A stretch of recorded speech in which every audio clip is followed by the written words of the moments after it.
नमस्कार, जय हिंद दोस्तों। आप देख रहे हैं मास्टर वीडियो ऑफिशियल। और अभी हम दृष्टि का जो बुक है साइंस के लिए, उसमें से अभी हम केमिस्ट्री पढ़ेंगे, इसका ऑब्जेक्टिव प्रश्न।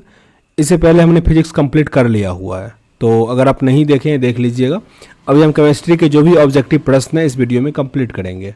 तो इसमें पहला प्रश्न है और सारे प्रश्न इंपॉर्टेंट है, तो इसको ध्यान से देखिएगा। जल किसी अन्य द्रव की अपेक्षा अधिक पदार्थों को घोल सकता है। मतलब जल जो है किसी अन्य द्रव की तुलना में अधिक पदार्थ को अपने अंदर घुला सकता है। ये होता है, इसकी प्रकृति द्विध्रुवीय है, इसके कारण। इसकी प्रकृति द्विध्रुवीय है, इसके कारण ऐसा होता है। ये एनटीपीसी में भी प्रश्न आया हुआ था। सबसे ज़्यादा श्यानता किसका होता है? श्यानता मतलब विस्कोसिटी। ये मतलब ये कह लो कि जैसे अगर आप पानी को कहीं बहते हुए देखते होंगे तो ऊपर के पानी का बहाव और नीचे के पानी का बहाव दोनों में डिफरेंस होता है। मतलब जो फोर्स होता है वो अधिक होता है, स्पीड भी अधिक होता है। तो ये विस्कोसिटी इसमें क्या हो गया कि यहाँ पे अधिक हुआ, सॉरी माफ़ कीजिएगा, विस्कोसिटी कम हुआ, घर्षण जो है वहाँ पे कम हुआ। लेकिन जो मोटा पदार्थ होगा, जैसे कि मोम ले लो, मोम का पिघला हुआ, या फिर शहद होगा, वो क्या होगा, ऊपर का लेयर और नीचे का लेयर बड़ा ही होगा। मतलब जो द्रव होता है वो परत में होता है, ठीक ना। परत में आप ऐसे भी चेक कर सकते हो, अगर कहीं पानी है उसमें अगर आप सिक्का या कुछ गिराओ तो वो टेढ़ा चला जाता है, क्योंकि वो परत में होता है। तो उस परत के बीच जो घर्षण होता है उसी को हम कहते हैं श्यानता। तो वो किस में ज़्यादा होता है? जो पदार्थ जितना मोटा होगा, जिसका डेंसिटी जितना ज़्यादा होगा, तो वो हो जाएगा यहाँ पे शहद का। क्लियर? शहद। ऑप्शन नंबर डी यहाँ सही हो जाएगा। आधुनिक रसायन शास्त्र का जनक किसे कहा जाता है? तो यह लेवोजियर को। लेवोजियर। एक ठोस के सीधे गैस में परिवर्तन, ठोस अगर सीधा गैस में परिवर्तन होगा उसे कहते हैं सब्लिमेशन, ऊर्ध्वपातन। कर्पूर इसका उदाहरण है। और शुद्ध कर्पूर का जांच भी किस प्रोसेस से होता है? तो वो भी आपका ऊर्ध्वपतन ही होता है। वनस्पति तेल से वनस्पति घी बनाने में प्रयुक्त होने वाला गैस कौन सा है? तो इसमें होता है प्रयुक्त हाइड्रोजन। वनस्पति तेल से वनस्पति घी बनाने में प्रयुक्त होने वाला गैस है हाइड्रोजन। कोहरे में निम्नलिखित में से कौन सा कोलाइडी तंत्र अभिव्यक्त होता है? कोहरे में कौन सा कोलाइडी तंत्र अभिव्यक्त होता है? मतलब कोहरा होता है, उसमें क्या होता है? तो गैस और द्रव्य होता है। गैस और द्रव्य। क्रेमेटोग्राफी से मतलब इसका प्रयोग क्यों किया जाता है? क्रेमेटोग्राफी तो किसी भी मिश्रण से अगर पदार्थ को अलग करते हैं तो उसमें क्रेमेटोग्राफी का प्रयोग किया जाता है। तो एक मिश्रण से पदार्थों को अलग करने के लिए। Option number D. पाइस एक कोलाइड होता है। पाइस कोलाइड होता है किसका? द्रव्य में द्रव का। द्रव्य में द्रव का। दूध क्या है? तो दूध एक पाइस है। दूध पाइस है। समुद्र जल को किस प्रक्रिया के द्वारा शुद्ध किया जा सकता है? समुद्र जल को हम आसवन से शुद्ध कर सकते हैं। आसवन के थ्रू शुद्ध जल को, आसवन मतलब जो समुद्री जल होता है उसको आसवन से हम शुद्ध कर सकते हैं। प्रतिदीप्ति नली में सर्वाधिक सामान्यतः प्रयोग होने वाली वस्तु कौन सी है? प्रतिदीप्ति नली में जो सर्वाधिक सामान्यतः नॉर्मली प्रयोग किया जाता है वो है पारा, वाष्प और आर्गन। ये भी एनटीपीसी में आया हुआ प्रश्न था। पारा, वाष्प और आर्गन। Option number C. निम्नलिखित द्रव्यों में कौन सा उष्मा का अच्छा चालक है? उष्मा का यानी हीट का अच्छा चालक इसमें से कौन सा हो जाएगा? पारा, मरकरी। और मरकरी का एटॉमिक नंबर कितना होता है? 80 होता है। ये भी याद रखिएगा, ये भी पूछा जाता है। निम्नलिखित धातुओं में से कौन सामान्य ताप पर द्रव अवस्था में होगा? तो पारा हो जाएगा, मरकरी, Hg। रासायनिक रूप से सूखा बर्फ, तो सूखा बर्फ क्या होता है? ठोस कार्बन डाइऑक्साइड। ठोस कार्बन डाइऑक्साइड, इसका प्रयोग हम आग बुझाने के लिए भी करते हैं, सूखे बर्फ का प्रयोग। आयोडीन और पोटासियम क्लोराइड के मिश्रण में आयोडीन को अलग किस तरीके से हम कर सकते हैं? तो इसको हम अलग करते हैं ऊर्ध्वपातन से, सब्लिमेशन से। शुद्धिकरण की प्रक्रिया में गंदले पानी का उपचार फिटकिरी में करते हैं। यह प्रक्रिया किया जाता है, मतलब पानी को शुद्ध करने के लिए हम जो फिटकिरी का प्रयोग करते हैं तो वो प्रक्रिया कहलाता है स्कंदीकरण। स्कंदीकरण मतलब गंदा जो होता है वो क्लॉटिंग बन के नीचे जम जाता है, ठीक ना। वो मामूली कट जाने पर फिटकिरी रक्त स्राव को रोक देता है। जहाँ भी फिटकिरी का यूज होगा स्कंदन पेटी कीजिएगा, सही होता है, ठीक ना। स्कंदन, क्लॉटिंग वो काम करता है। क्लॉटिंग, ब्लड क्लॉटिंग जो होता है वो स्कंदन। अशुद्ध कपूर को शुद्ध किया जाता है तो वही ऊर्ध्वपातन, सब्लिमेशन से ऊपर जिक्र किए हुए थे कि कर्पूर जो ठोस से सीधा गैस में कन्वर्ट होता है वही होता है ऊर्ध्वपातन। तो वो अशुद्ध कर्पूर को हम ऐसे ही चेक करते हैं। वह चुनिए जो मिश्रण नहीं है। इसमें से मिश्रण कौन सा नहीं है? तो अगर आप बात करें तो यहाँ पे वायु तो मिश्रण ही है, गैसोलीन मिश्रण है, एलपीजी भी मिश्रण है। अशुद्ध जल जो होगा, जो शुद्ध जल है वो क्या है? मिश्रण नहीं है, वो यौगिक है, H2O है। अल्कोहल जल मिश्रण में जल को अलग किया जाता है। अल्कोहल जल मिश्रण में जल को अलग किया जाता है आसवन के द्वारा। आसवन के द्वारा। पेट्रोल से लगी आग को बुझाने में जल उपयोगी नहीं होता। ऐसा क्यों? क्योंकि जल का जो डेंसिटी है वो अधिक होता है। जल का डेंसिटी अधिक होता है पेट्रोल से। तो पेट्रोल क्या होता है, ऊपर तैरने लगता है और जल नीचे आ जाता है, तो इसीलिए वो नहीं बुझा पाता। तो यहाँ पे यही होगा कि जल और पेट्रोल जो है एक तो अमिश्रणीय है और पेट्रोल ऊपरी परत पर बनता है, अतः जलता रहता है। निलंबन कण किसके बीच एक ऐसा आकार बनाता है? जो निलंबन कण होता है वो आकार बनाता है -5 से -7, 10 पे पावर -5 से -7 तक। निम्नलिखित में से कौन सा मूल तत्व है? निम्नलिखित में से कौन सा इसमें से मूल तत्व होगा? तो हीरा। हीरा ग्रेफाइट का कार्बन का अपरूप है, हीरा ग्रेफाइट। माइका है। माइका आप देखते हो कि पोल पे जो लगा रहता है मिट्टी ऐसा ऐसा, तो वो विद्युत का तो कुचालक है पर उष्मा का चालक होता है, गर्म होता है वो। तो ऑप्शन नंबर ए। आगे सेकंड एक्सरसाइज है परमाणु संरचना। पहला प्रश्न है निम्नलिखित में से कौन परमाणु एटम में भाग नहीं लेता? परमाणु एटम में क्या होता है? प्रोटॉन, न्यूट्रॉन और इलेक्ट्रॉन। तो फोटोन यहाँ पे नहीं होगा। प्रोटॉन के खोजकर्ता कौन है? गोल्डस्टीन। न्यूट्रॉन के खोजकर्ता चैडविक और इलेक्ट्रॉन के थॉमसन। याद रखिएगा। एक ही प्रकार का परमाणु निम्नलिखित में से किस में मिलता है? एक ही प्रकार का परमाणु किस में आपको देखने को मिलेगा? ये है प्राकृतिक तत्व में। प्राकृतिक तत्व। परमाणुवीय नाभिक जो है, जिसमें नाभिक में प्रोटॉन और न्यूट्रॉन होता है, तो इस नाभिक के खोजकर्ता होते हैं रदरफोर्ड। रदरफोर्ड। जब दो परमाणुओं के बीच जो आबंध बनता है तो प्रणाली में कौन सा ऊर्जा होता है? तो इस प्रणाली में होता है, माफ़ कीजिएगा, जब दो परमाणुओं के बीच आबंध बनता है, बॉन्ड बनता है, तो प्रणाली में ऊर्जा क्या होता है? घट जाता है, डिक्रीज होता है। किसी तत्व के रासायनिक गुण कौन तय करता है? रासायनिक गुण, ये प्रश्न बहुत इंपॉर्टेंट है। किसी भी वस्तु का रासायनिक गुण जो है वो इसका इलेक्ट्रॉन का संख्या डिपेंड करता है, क्योंकि यही बाहर में घूमता है। एक प्रश्न आया हुआ था कि कोई वस्तु विद्युत का सुचालक है या कुचालक है, ये कैसे पता चलेगा? तो वो इलेक्ट्रॉन की संख्या पे ही कि वो सुचालक है या कुचालक है।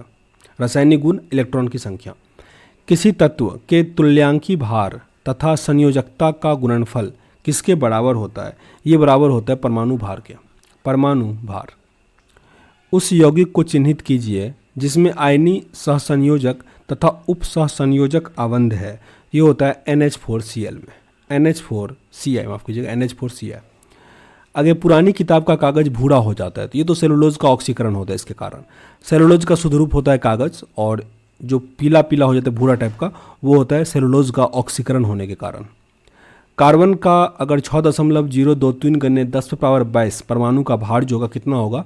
1.2 ग्राम। 1.2 ग्राम। K4NiCN4 में निकेल और ऑक्सीकरण संख्या कितना है? K4NiCN4 में निकेल का, तो निकेल का इसमें ऑक्सीकरण तो 0 हो जाएगा। ऑप्शन नंबर ए यहाँ आपका सही होगा। आगे एक्सरसाइज है केमिकल रिएक्शन यानी रासायनिक अभिक्रिया। पहला प्रश्न है एक कार बैटरी में प्रयुक्त विद्युत अपघट्य होता है, ये होता है सल्फ्यूरिक एसिड, सल्फ्यूरिक अम्ल। ऑप्शन नंबर बी यहाँ पे सही हो जाएगा। निम्नलिखित युग्मों में से कौन सा टॉर्च लाइट, विद्युत सूरक आदि साधनों में सामान्यतः प्रयुक्त बैटरियों में इलेक्ट्रोड के रूप में प्रयुक्त होता है? जो बैटरी होता है उसमें प्रयोग, उसमें इलेक्ट्रोड के रूप में किसका प्रयोग किया जाता है? निकेल और कैडमियम का। निकेल और कैडमियम। चूने का पानी किसके द्वारा दुधिया हो जाता है? चूने का पानी दुधिया होता है CO2 के कारण। CO2 भौतिक परिवर्तन का उदाहरण है। इसमें से कौन सा भौतिक परिवर्तन का उदाहरण है? पानी में चीनी का घुलना। पानी में चीनी का घुलना। जबकि दूध से दही का जलना, हवा में चांदी के बर्तनों का काला होना, ये रासायनिक अभिक्रिया है। मोमबत्ती का जलना जो होता है वो रासायनिक होता है, लेकिन मोमबत्ती का पिघलना जो है वो हो जाता है भौतिक परिवर्तन। तो इस वाले ऑप्शन को थोड़ा संभल के करना है, ठीक ना। यहाँ पे हो जाएगा पानी में चीनी का घुलना, ये भौतिक परिवर्तन है। जल का वाष्प में परिवर्तन क्या कहलाता है? जल का वाष्प में परिवर्तन भौतिक परिवर्तन, क्योंकि रिवर्स हम कर सकते हैं, वाष्प को फिर जल बना सकते हैं, तो ये हो जाता है भौतिक। जिसको चेंज नहीं कर सकते, जैसे कागज़ को जला दिए, तो वो क्या हो जाता है? केमिकल हो जाता है। निम्नलिखित में से कौन रासायनिक परिवर्तन का उदाहरण है? रासायनिक परिवर्तन, सब्जी को पकाने पर उसका जो मुलायम हो जाता है, जो सीज जाता है, ठीक ना, तो वही क्या होता है, रासायनिक परिवर्तन होता है। जबकि नमक में पानी का घुलना, सनी हुई मिट्टी का सूखने के बाद भंगूर हो जाना, प्रिज्म से गुजरने से श्वेत प्रकाश का 7 रंगों में विभक्त होना, ये सब जो है वो भौतिक परिवर्तन का उदाहरण है। निम्नलिखित में से कौन सा रासायनिक परिवर्तन का उदाहरण है? 3 दिया गया है। बर्फ का गलना तो भौतिक परिवर्तन हो जाएगा। दूध का स्कंदन, दूध जो खराब होती है, दही वगैरह जो भी कुछ हो, तो ये तो केमिकल हो जाएगा। सोडियम क्लोराइड का क्रिस्टल होना, तो ये भी क्या है, भौतिक परिवर्तन है। तो यहाँ पे ओनली नंबर 3 जो है वो आपका सही है, यानी ऑप्शन नंबर बी। जल अपघटन में ऊर्जा किस रूप में उत्पन्न होता है? तो उष्मा के रूप में। जल अपघटन में ऊर्जा उष्मा के रूप में होता है।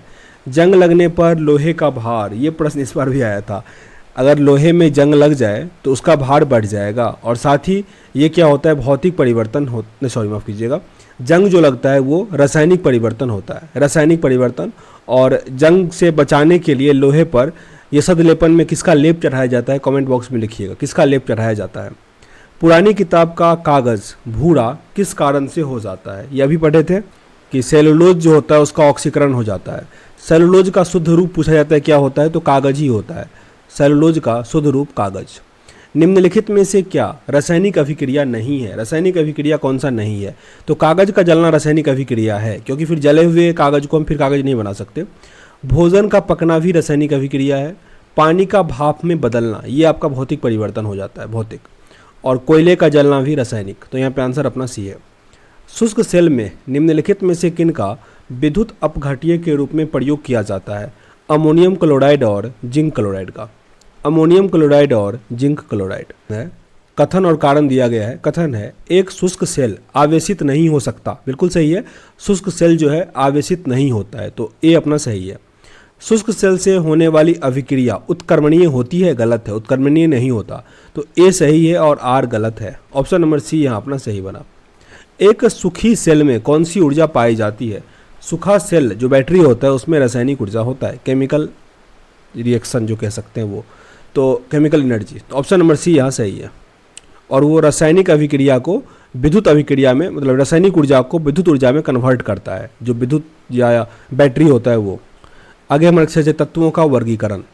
निम्नलिखित में से कौन सा ऊष्मा का सबसे अधिक कुचालक है? सबसे अधिक कुचालक पूछा जा रहा है, तो पारा यहाँ पे ऊष्मा का सबसे बड़ा कुचालक है, वही पारा का Hg। एटॉमिक नंबर इसका क्या होता है कमेंट बॉक्स में लिखिएगा, क्योंकि स्टार्टिंग में हम जिक्र किए थे। Plutonium nuclide. प्लूटोनियम न्यूक्लियाइड में नाभिकों में न्यूट्रॉन की संख्या कितनी है? इसमें न्यूट्रॉन का संख्या कितना हो जाएगा? इसमें से आप जो एटॉमिक मास में से प्रोटॉन का संख्या घटा देंगे, 242 में से 94 घटा देंगे तो लास्ट में 8 आ जाएगा, 148 हो जाएगा। ऑप्शन नंबर बी यहाँ पे सही हो जाएगा। एक तत्व में इलेक्ट्रॉन और न्यूट्रॉन की संख्या क्रमशः 18 और 20 है। इस तत्व का द्रव्यमान संख्या क्या होगा? द्रव्यमान संख्या जो होता है, आप न्यूट्रॉन प्रोटॉन, इलेक्ट्रॉन और न्यूट्रॉन को जोड़ दो, क्योंकि न्यूट्रॉन बराबर प्रोटॉन ही होता है, तो इस दोनों को जोड़ दो तो कितना हो जाएगा? 38। तो यही क्या हो जाएगा अपना आंसर। ऑप्शन नंबर सी यहाँ सही हो जाएगा।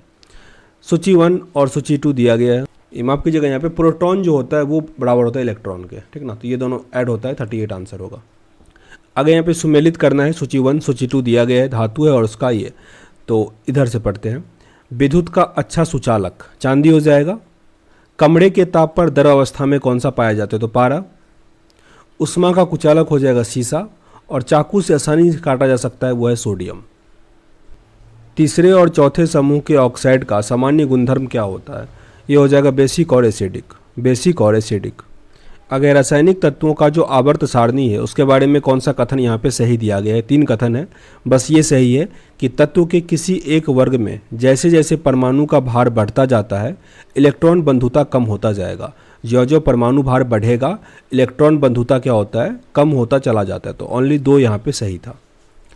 रासायनिक तत्वों की आवर्त सारणी में इलेक्ट्रॉनिक बंधुता किसी एक वर्ग में सदैव ऊपर से नीचे की ओर बढ़ती है, ये गलत हो जाएगा क्योंकि वो घटता है।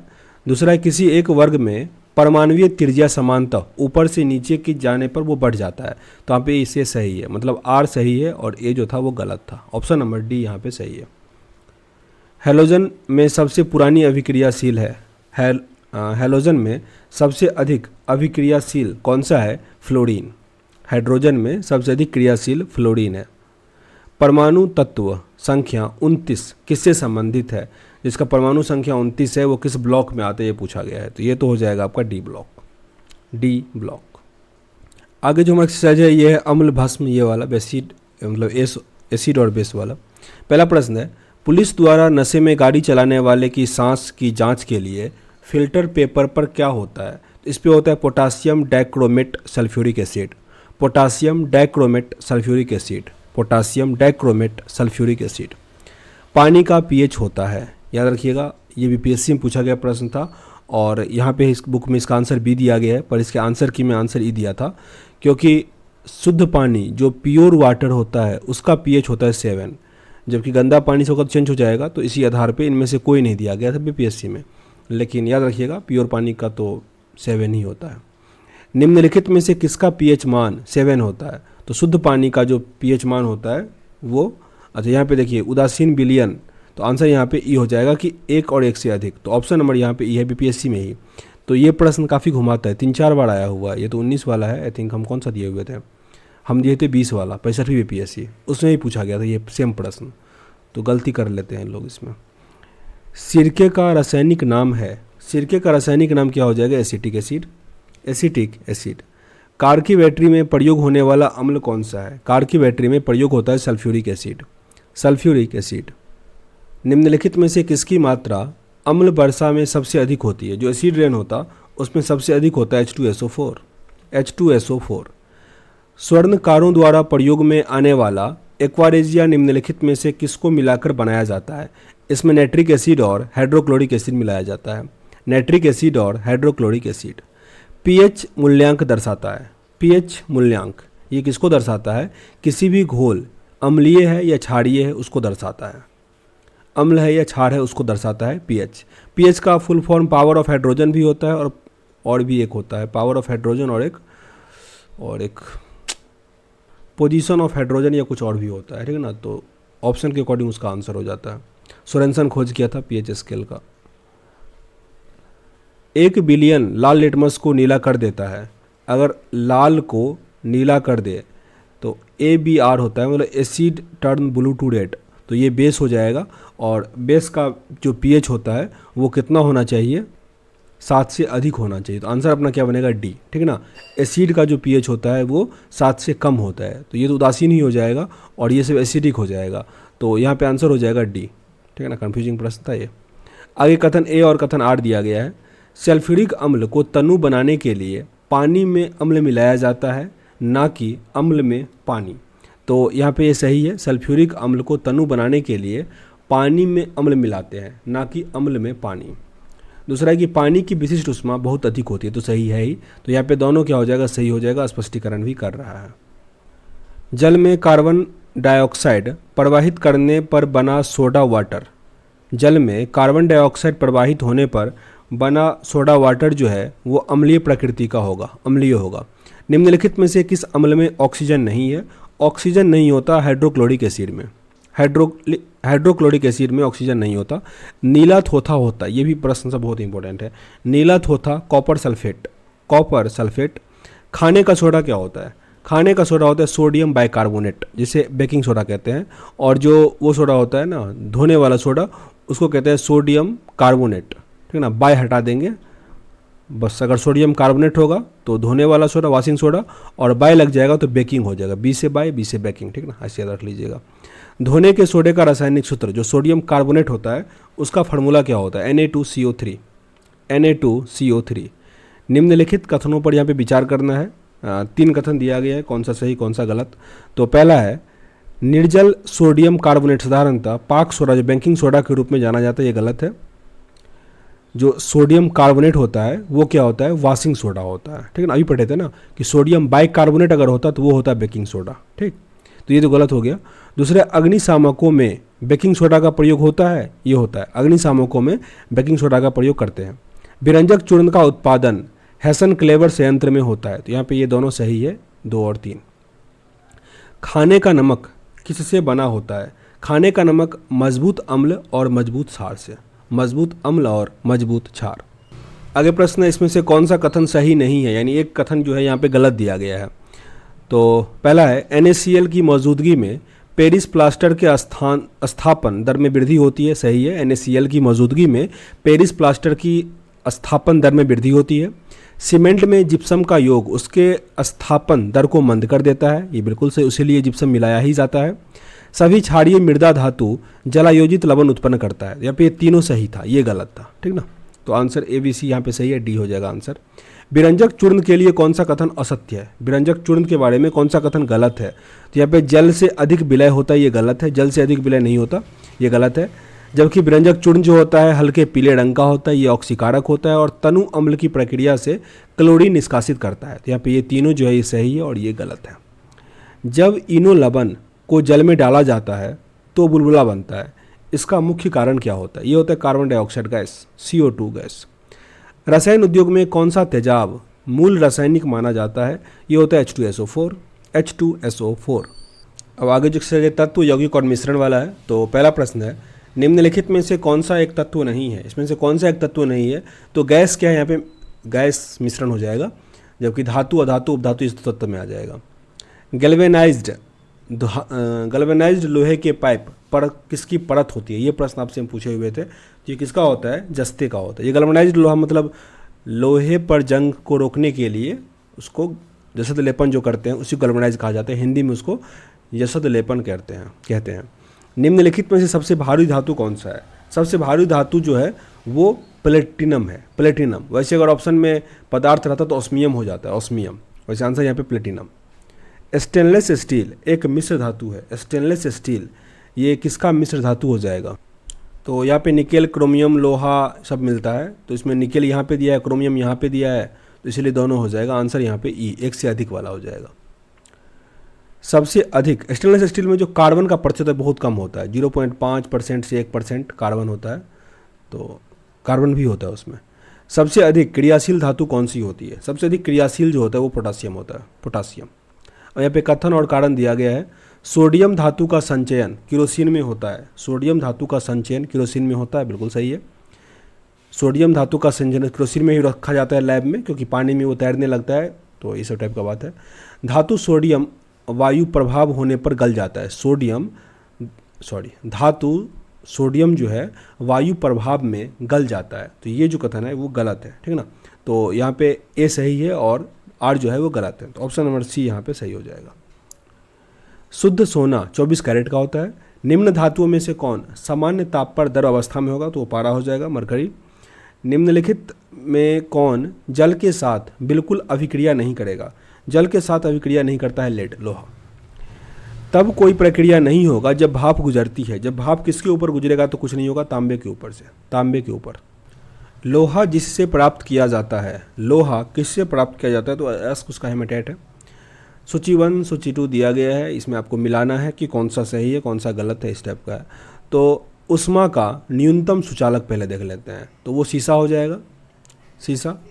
सबसे अधिक लचीला और पीटकर बढ़ाई योग्य जाने वाली धातु तो सोना हो जाएगा, गोल्ड।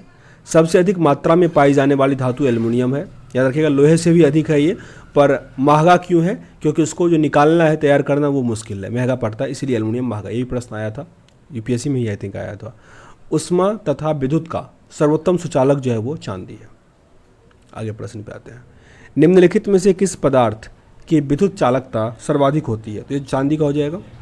एल्युमिनियम बनाने के लिए कौन सा मुख्य खनिज? तो एल्युमिनियम का जो अयस्क है बॉक्साइट, वो हो जाएगा ऑप्शन नंबर सी, बॉक्साइट। टाका एक मिश्र धातु है। टाका किसका मिश्र धातु है? टीन और शीशे का, टीन और शीशे का।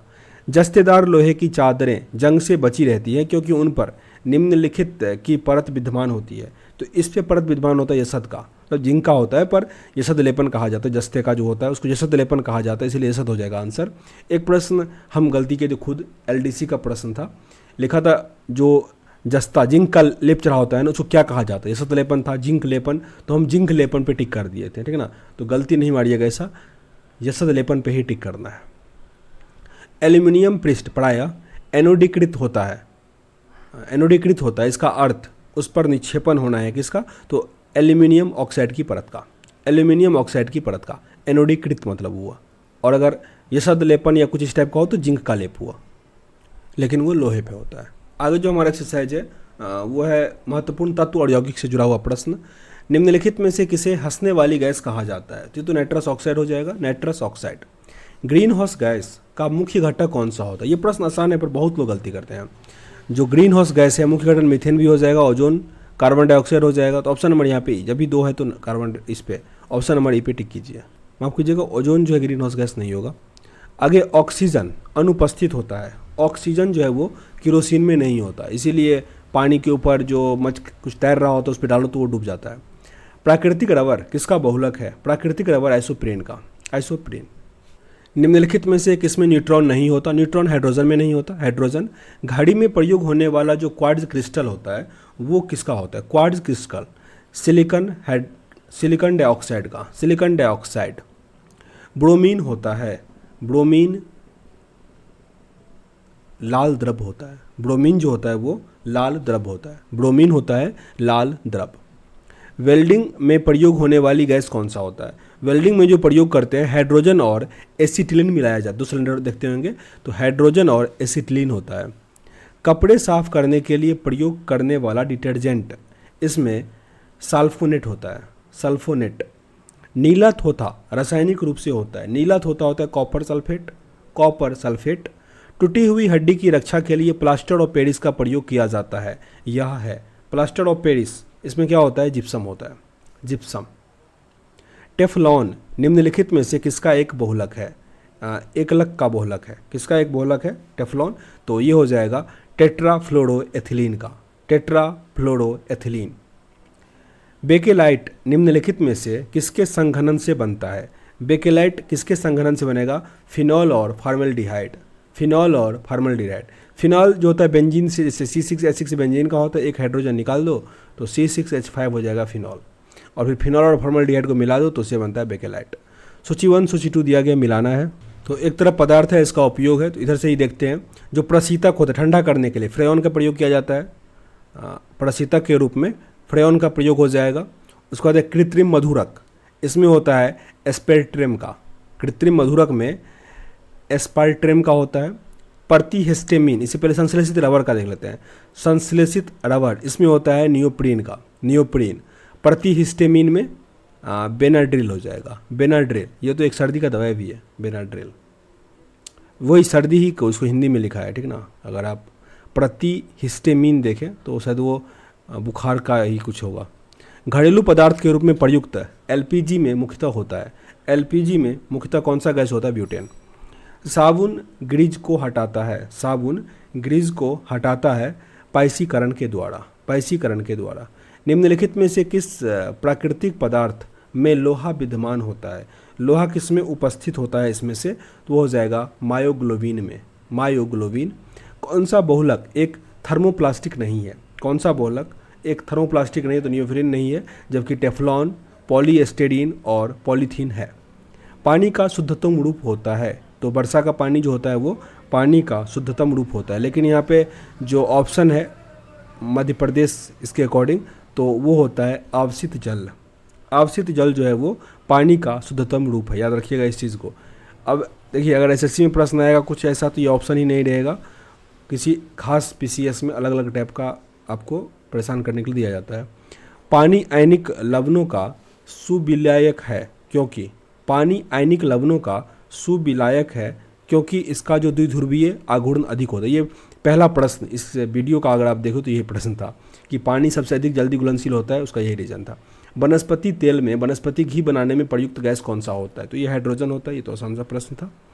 हाइड्रोजन के जलने से क्या बनेगा? हाइड्रोजन के जलने से पानी बनेगा।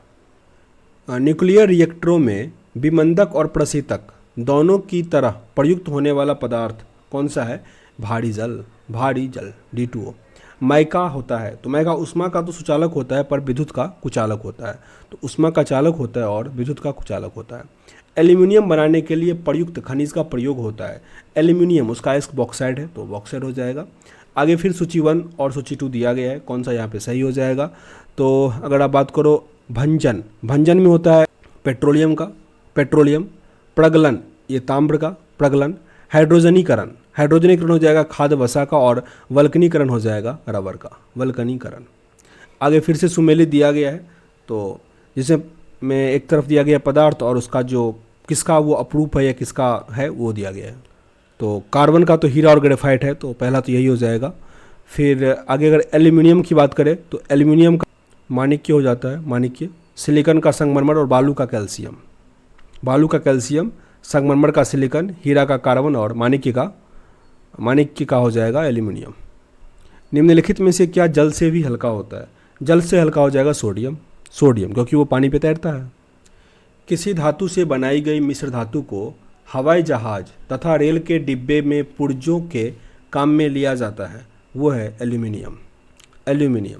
जंग रहित लोहा बनाने में प्रयोग होने वाला महत्वपूर्ण धातु कौन सा है? क्रोमियम। कौन सी गैस नोबेल गैस कहलाती है? नोबेल गैस इसमें से कौन सा हो जाएगा? हीलियम हो जाएगा, हीलियम। गोताखोर के सांस लेने संबंधी क्रिया में उपयोग की जाने वाली गैस कौन सा हो जाएगा? ऑक्सीजन और हीलियम। अश्रु गैस जो टीयर गैस है कौन सा है? अमोनिया। हैलोजन में सबसे अधिक अभिक्रियाशील कौन सा होता है? हैलोजन में होता है फ्लोरीन। सबसे प्रबल ऑक्सीकारक एजेंट कौन सा है? सबसे प्रबल ऑक्सीकारक हो जाएगा फ्लोरीन। अमोनिया का एक गुण होता है, इसमें से वो कौन सा गुण है? इसमें जलीय विनल में लाल लिटमस जो होगा वो नीला हो जाएगा। तो ये अमोनिया का एक गुण हुआ कि जो रेड है वो ब्लू में कन्वर्ट हो जाएगा, ठीक ना। शीशा क्या हो जाएगा? एक अशीतित द्रव पदार्थ। अब लास्ट एक्सरसाइज है कार्बन और उनके यौगिक। बिस्फिनॉल जो चिंता का कारण है, निम्नलिखित में से किस प्रकार के प्लास्टिक के उत्पादन में एक संरचनात्मक मुख्य घटक है? ये हो जाता है पॉलीकार्बोनेट। पेट्रोल तथा डीजल के अधूरे जलने से उत्पन्न क्या होगा? तो उससे होता है कार्बन मोनोऑक्साइड। बेंजीन में सिग्मा और पाई बंध की संख्या कितनी होती है? बेंजीन में सिग्मा और पाई बंध कितना होता है ये पूछा जा रहा है। तो ये हो जाता है 12 और 3। 12 बेंजीन में सिग्मा होता है और पाई होता है उसमें 3। यूरिया में उपस्थित होने वाला तत्व, यूरिया में क्या होता है? यूरिया का फार्मूला NH2CONH2। तो क्या सब होता है? NH और CO, मतलब C और O, तो CONH। ये ऑप्शन नंबर यहाँ पे डी सही हो जाएगा।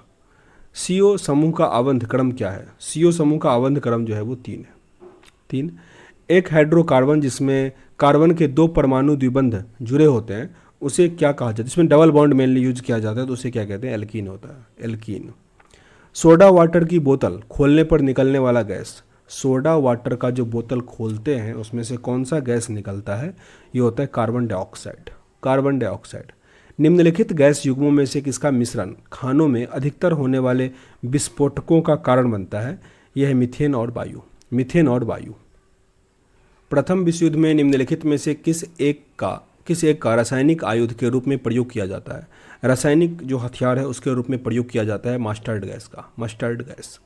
भोपाल गैस त्रासदी में जो गैस रिसाव हुआ था उसका नाम क्या था? ये था मिथाइल आइसोसाइनेट।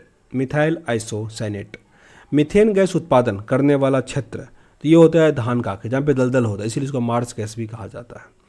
निम्नलिखित में से किस उत्प्रेरक का उपयोग वनस्पति तेलों के हाइड्रोजनीकरण में किया जाता है? निकल। निम्नलिखित में से कौन सा सुमेलित नहीं है? यहाँ पे सबके आगे दिया गया है, किसी एक में गलत है। तो पहला दिया गया है फ्लोरीन्स, जो फ्लोरीन्स होता है वो, तो ये कार्बोनेटेड यौगिक, ये गलत है। जबकि शुष्क वर्ग, ये ठोस कार्बन डाइऑक्साइड आग बुझाने में काम आ जाता है। ये कैरोटीन मानव त्वचा के बाहरी परत में पाए जाने वाला प्रोटीन होता है, कैरोटीन सही है। मस्टर्ड गैस रासायनिक युद्ध में प्रयुक्त होने वाला विषैला द्रव्य है। यहाँ पे ये तीनों जो था सही था, एक गलत है। आगे 14 है एथिल अल्कोहल में निम्नलिखित को मिलाकर पीने के अयोग्य बनाया जाता है। एथिल अल्कोहल में क्या मिलाने से? तो उसमें मिलाते हैं मिथाइल और पिरिडीन। उन शराब त्रासदियों में जिनके परिणाम स्वरूप अंधता आदि होती है, हानिकारक होता है, इसमें कौन सा होता है? तो मेथिल अल्कोहल होता है, जिसको पीने से अंधता रोग हो जाता है शराब पीने से। तो कुल जो केमिस्ट्री के प्रश्न थे सारे इस बुक में वो मैंने कंप्लीट किया। अब बस बायोलॉजी बचा हुआ है, इसको अगले वीडियो में कंप्लीट कर लेंगे। फिजिक्स मैंने पहले ही कंप्लीट किया है, पर सबको मिला के एक हम कर देंगे, फिजिक्स केमिस्ट्री बायोलॉजी, तो वो ही हो जाएगा। तो इस वीडियो को एंड करते हैं। अच्छा लगा हो तो लाइक शेयर जरूर कीजिएगा। मिलते हैं नेक्स्ट वीडियो में, तब तक के लिए जय हिंद।